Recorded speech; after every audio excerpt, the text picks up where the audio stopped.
Are you a fan of Peppa Pig? The quality television program changed the hearts of millions, created a lot of adoration, and pretty much paved the way for the future of pigs in children's television programming.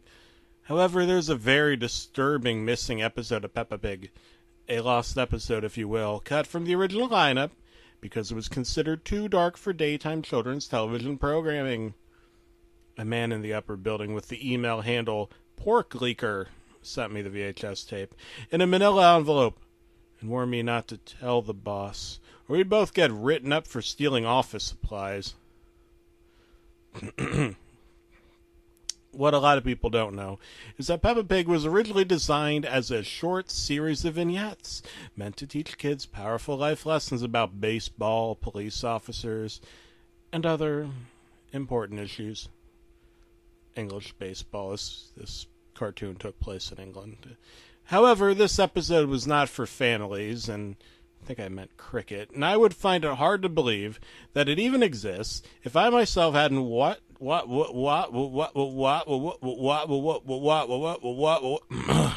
minute, 1 second.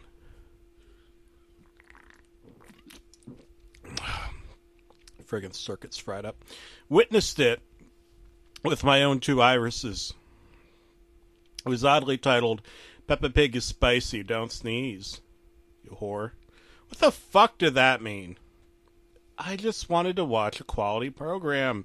I mean, yeah, it's my job, but I myself am quite a fan of The Pig, as I call it, a show about a pig that loves Pepper. I was asked to review the episode and leave some notes in the comment card box downstairs for the higher-ups to see. Well, I got out my notepad and started to take notes as I wanted to follow standard company protocol at Astley Baker Davies Inc. What a shitty fucking show. What was she, British or something? This was pissing me the fuck off. I want tacos! Peppa Pig yelled excitedly. Peppa Pig's mother was really angry, though. Like, bloodshot eyes angry. PO'd? Pissed? Eat your fucking corn! She screamed. I shuddered. What in God's name? I got on the phone with my manager, but it was just the voicemail. I paused and continued watching. Never, in all 53 episodes of Peppa Pig, had I ever witnessed a character say the word fuck. The animation was so shitey, too. I mean, what the fuck? I was told that this was going to be better quality animation than usual, but the changes they made were not the changes I was told to expect. Not one bit. Eat your goddamn fucking corn, or I'm going to fucking throw you out the window. Peppa Pig started eating her corn, startled by the threat of defenestration. The anthropomorphic pig began eating corn at a rapid-fire pace. However the hell they say that in England. What happened next disturbed me and began to make me worry about the future of daytime children's television programming. Peppa Pig's father was dead. There were X's in his eyes, and the realistically drawn pork father had an apple in his mouth. His chest cavity had been sliced open, and they were serving Peppa Pig's father on a plate to the guests. Eat your fucking father! Peppa Pig's mother yelled, showing her dead father in her mouth. She started to puke, and the other pigs started eating the puke. Dirty puke slop mixed with corn. Oh, God. Oh, God, no. They were making Peppa Pig eat her own father? Want some salt, Peppa? Peppa Pig's grandfather, who had a monocle on, offered her a vial of salt.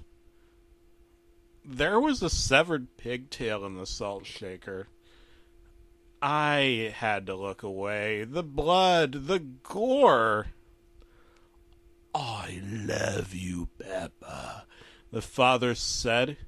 He could barely speak because blood was pouring into his internal organs. It was time to hit eject. I didn't want to watch this. No one would want to watch Peppa Pig eat her own father. That's pretty fucking gross. All of a sudden, the doorbell on the show rang. I thought it was my own doorbell, so I hesitated, and as I opened the door to find no one outside, I was forced to continue watching for a few seconds. The man at the door. The man at the door looked like Adolf Hitler, the notorious German dictator who ruled Germany from 1922 to 1927, except he was more plump. "I heard we were having pigs. I brought the mustard." He was holding up a vial of spicy brown Golden's mustard, an obvious product placement that the Golden Corporation would not sponsor, though I was surprised he didn't bring sauerkraut. All that laid there was a pig skeleton, as Hitler sat down and began to tell a story about his favorite flavors of soup. "Beef and barley," he yelled excitedly, naming my own favorite flavor. The fuck? "That split pea, those little chunks, oh, those chunks of your father." Hitler poured himself a glass of bleach in a big golden goblet and began to drink it down, smiling. He kept drinking and drinking and drinking the bleach.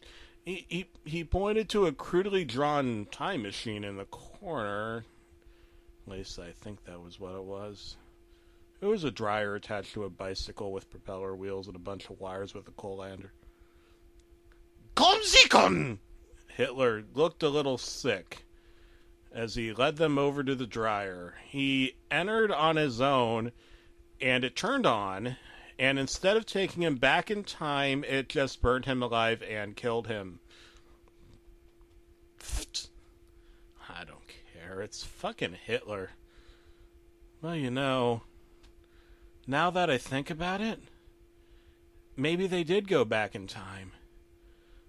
I mean, if you could kill baby Hitler, no, fuck that.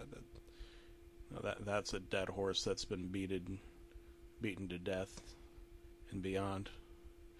Peppa Pig was dead anyway. What her grandfather said next disturbed me. "You're dead, Peppa Pig." Oh, fuck. Fuck was that? That was when the doorbell rang again. And this time, several highly realistic drawn anthropomorphic carrots, peas, celery stalks, and potatoes with googly eyes. They had evil eyebrows and sharp razor-sharp incisors. They were smiling, and the head carrot had a carrot for a nose. The kind you'd see on a Frosty the Snowman, but it was a carrot with a carrot for a nose. This was disturbing. They started to dance. And party. Oh, golly. "The age of the carrots is rising." One of them said in a song, dancing on the dead body of Peppa Pig.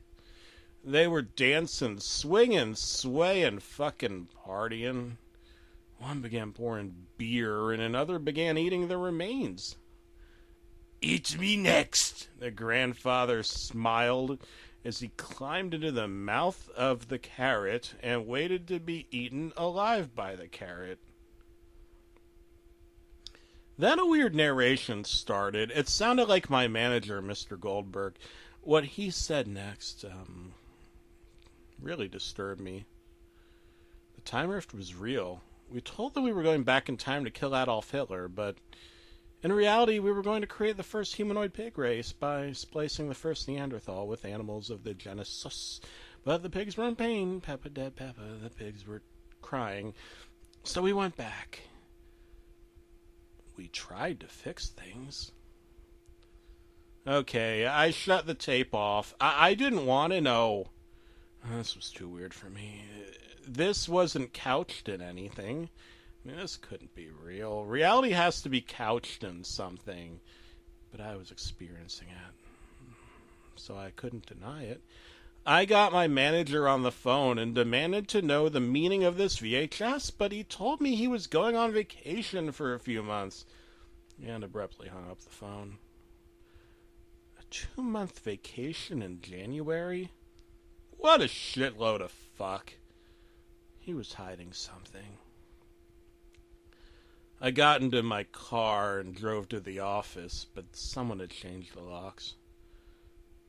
I was scared.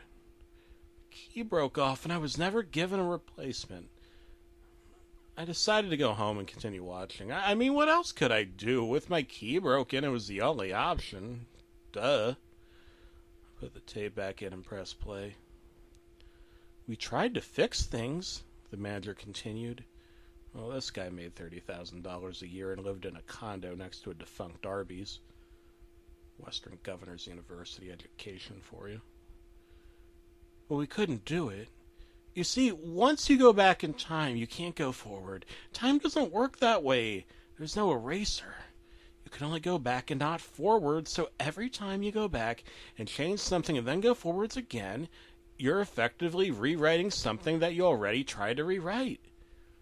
The arrow of time is not a pencil with an eraser. My manager started to cry.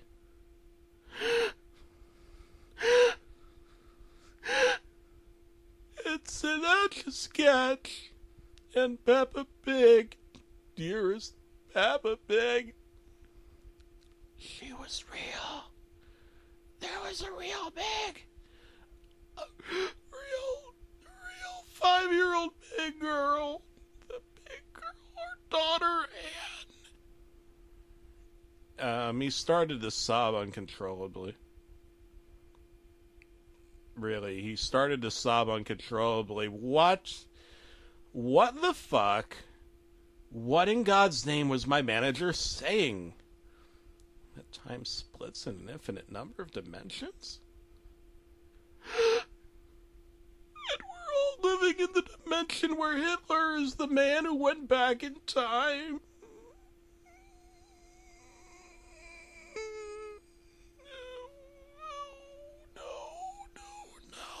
Screamed, stuttering as I heard something revving in the background, and then I realized we weren't going back in time to kill Hitler. Our going back in time created Hitler. He screamed, and I heard the sound of a chainsaw with something like a pumpkin being cut open. He screamed and screamed, and I heard some gurgling and what sounded like someone choking blood. He screamed. Oh, they're becoming everything you have.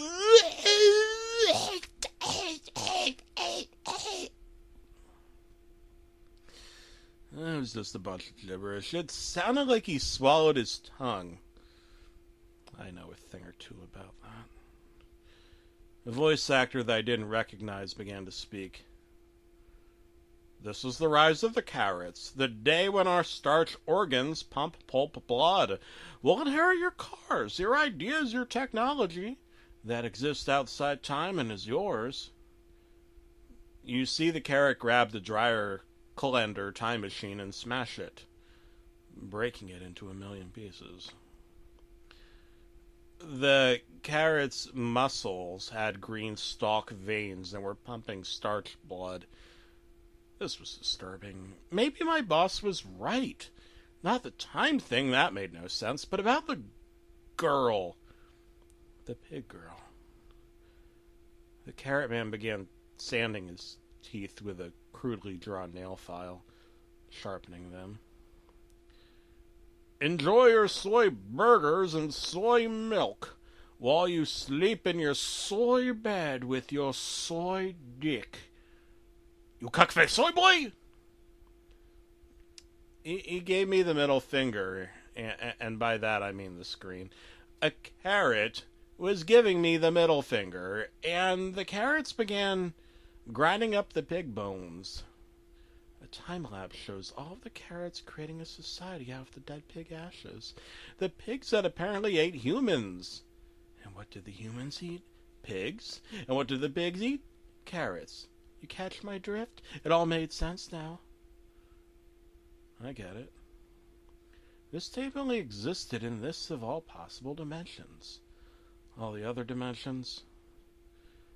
The Hitler skull smiled. The fuck? It almost looked like my boss, Clayton Fildorf. A middle management failure.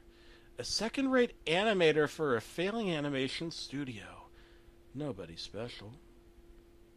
No one someone would care about. Could care about. The last scene was the most disturbing. Several tombstones for the pigs were shown, even though in real life pigs never get tombstones. And Peppa Pig's diary was open. It was open to page 5. It was in her voice. The voice of Peppa Pig. Dear Diary, I am the author of my own misfortune. E equals MC square. Time and space are converging, and have converged on the single point of light. One place in the universe where you can see everything. The carrots will be coming soon. This is why they wanted us to go vegan. Eat the pigs. Eat them, or soon you will be the pigs. In fact, you already are the pigs. Your child self still believes in you, even though no one else does. I'll be gone soon. In fact, I already am gone. No one is reading this. The animation studio's gone.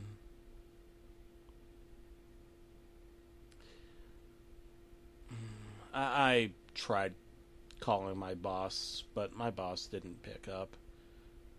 I went to the local Yellow Pages and found him. I knew it was him because Mr. Hiller had a unique name. But when I went to visit him, something very strange and confusing happened. I mean, I knew it was him, but it wasn't him.